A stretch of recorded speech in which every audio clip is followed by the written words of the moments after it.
Well, Governor Andrew Cuomo in New York, I think in the back of his mind thought he was going to be able to weather the storm. He was going to be able to just ride this one out. And then this happened. His own turned the big guns on him. Thank you, everybody, for joining us at today's press conference. I'm Attorney Gloria Allred. Gloria Allred, not exactly what you would call one of those right-wing conservative fanatics. In fact, you might call her the best representation of the liberal left feminist agenda. And now she's thrown her hat into the ring to represent a woman named Sherry Ville. Sherry lives in Rochester, New York, and in 2017, the governor stopped by her house to do a photo op to quote-unquote assess flood damage in the Rochester area. And he did what he does, which is act inappropriately. I am here with a woman who, according to reports, may be the 10th woman to accuse New York Governor Andrew Cuomo of inappropriate sexual conduct. I'm sorry, but this is getting good. Oh yeah. You can just see what's about to happen. I think I'm going to enjoy this. Sherry Ville is 55 years old, and she's a resident of New York State. She is a businesswoman, a wife, a mother, and a grandmother. She has been married for more than 30 years, and she has 3 children. She also has 1 grandchild. What Sherry will describe has been disturbing to her ever since she became the victim of the governor's unwelcome and unconsented to physical contact with her, which included, but was not limited to, grabbing her face and kissing her in 2017. For years, she wanted to report what Governor Cuomo did to her, but some members of her family discouraged her from filing a complaint because they wanted to protect her, and they feared that if she made what happened to her public, that the governor might use his power to retaliate against her and her family.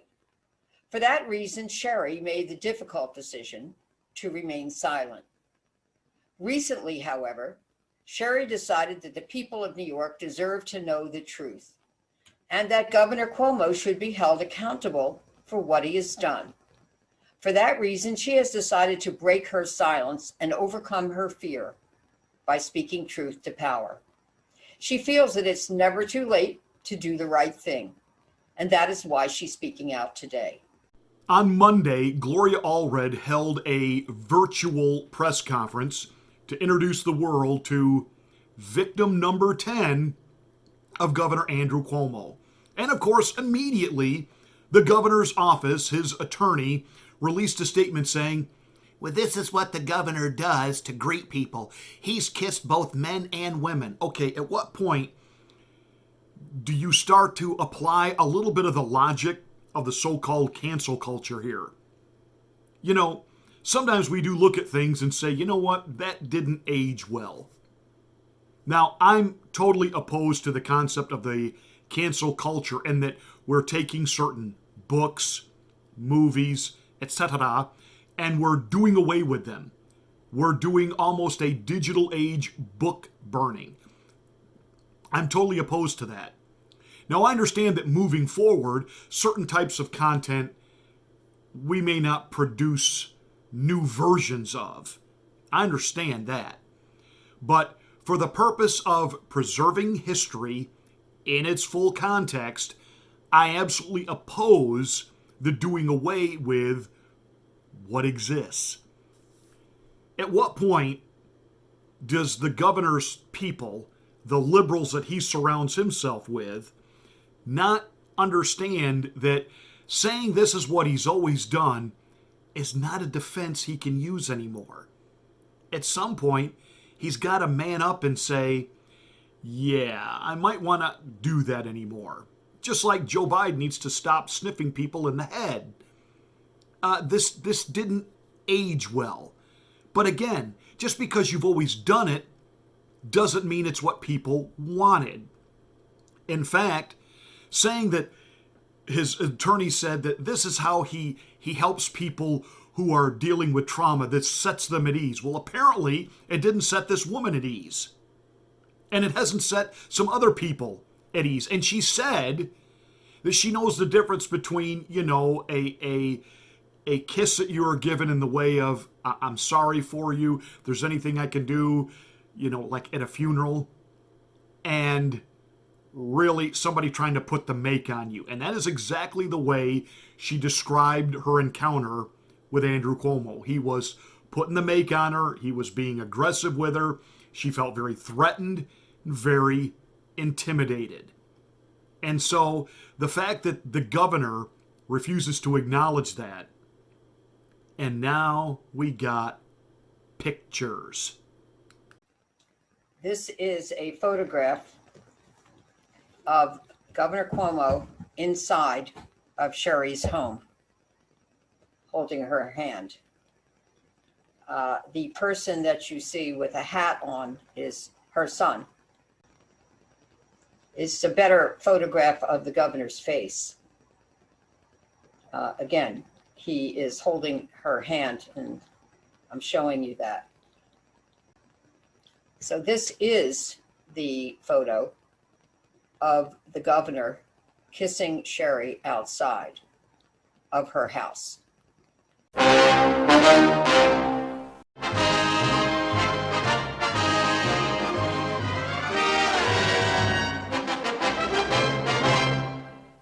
I got a news flash for you, Andy. You aren't going to ride this one out. The winds have shifted. The tide is definitely not in your favor. When Gloria Allred, a committed, flaming, left, liberal feminist, now comes out. And by the way, don't think for a moment she's grabbing this for just a cheap headline, though she does do that if the candidate happens to be a Republican. She came out against Herman Cain. She's come out against other Republicans. Her coming out publicly against Andrew Cuomo means the powers that be have given the word. Are you paying attention to this, Andrew? Because you need to. Within the Democrat establishment, whether it's behind a closed door with Nancy Botox Pelosi or Chuck E. Cheese Schumer, somebody within the Democratic power structure went ahead and gave the thumbs up and the green light to Gloria Allred to go ahead and take this case and go public against a sitting Democratic governor. Let that sink in. She didn't make this move on her own. She ran the risk of losing a whole lot of Democratic liberal support. So the fact that she is taking this case on means the meeting has already been had, the discussion is done, and as I have said in previous monologues, they have decided he gotta go. You've got too many things swirling right now. Now we have not only this never-ending drip, drip, drip of new accusers keep coming forward, but you've got the entire nursing home scandal, which is absolute murder. Again, he was not following the guidelines of the Trump administration or his CDC and placing people who were COVID positive in nursing homes. No, nay. That was in the very beginning. It was a suggestion if there were nursing homes that had units specifically set up where someone with something contagious or infectious could be kept away from hurting the people who are already residents there, as to not overwhelm hospitals, go ahead and take advantage of those facilities while they were helping New York get more hospital beds available. Remember, it was initially given as a suggestion to not overwhelm hospitals. And we've already been through this. President Trump sent naval ships into New York City harbor to act as hospitals. There was the Javits Center was converted into, what was it, 1,000-bed hospital. Franklin Graham sent Samaritan's Purse into Central Park and put up a mobile hospital, which had, again, another 1,000 beds. None of that was ever used. The governor just kept sending people, mandating that his nursing homes and even facilities for the mentally handicapped, the physically impaired, they had to take COVID positive patients too. That was never a CDC direction. That was an Andrew Cuomo. And then when they saw what was happening, the people that were dying, they lied. You can call it cover up. You can call it, the math wasn't complete. They lied. And in the midst of it, he's taking a victory lap for how well he handled the pandemic. Hollyweird goes ahead and gives him an Emmy that his daily press briefings are so much more beneficial than Donald Trump's, and he really has a handle on coronavirus. He ought to be leading the country. Wait, what? They aren't saying that now, are they? That it went from 5,000 deaths in nursing homes to 16, 17, 18,000. And do we really believe any of the numbers we're being told right now? And on top of that scandal and investigation, we find out that people are being threatened and intimidated. In other words, he is, what's the phrase I'm groping for here? He's interfering with an ongoing investigation. Isn't that tampering? And now, even CNN has had to report that Cuomo had a favorite list. In other words, if your last name was Cuomo, including his goofball brother Fredo, who hosts a show on CNN, they were first in line for the vaccine. And then facilities that wanted to be vaccinated, wanted to be able to distribute the vaccine to their communities, well, you had to be on the governor's good list. You had to basically pledge your loyalty, and you had to not cooperate with the investigation looking into things he's been up to. Is this sounding like the plot to a Sopranos episode?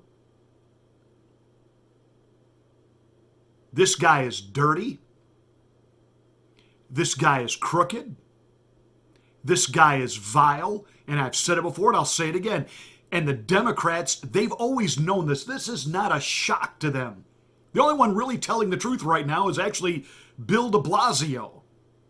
And he's only telling the truth now because he's in such political trouble. He is trying to have the ability to throw Cuomo under the bus to get the attention off of what a mess he's made of New York City. But you have de Blasio who's been saying, for years, we've always known Cuomo was a bully. Oh, really? Well, I thought he was this swell guy deserving of Emmys. Why, there was even talk of him maybe having to run nationally for that, that little job at the Oval Office. They've known this guy is a sexual problem. These women are all coming forward with virtually the same kind of story. And you talk about that when it's a person of authority, of power, that this really isn't even sexual. It's just an aggressive power move over subordinates. Andrew Cuomo is the textbook case. He gotta go. I never touched anyone inappropriately. I never touched anyone inappropriately.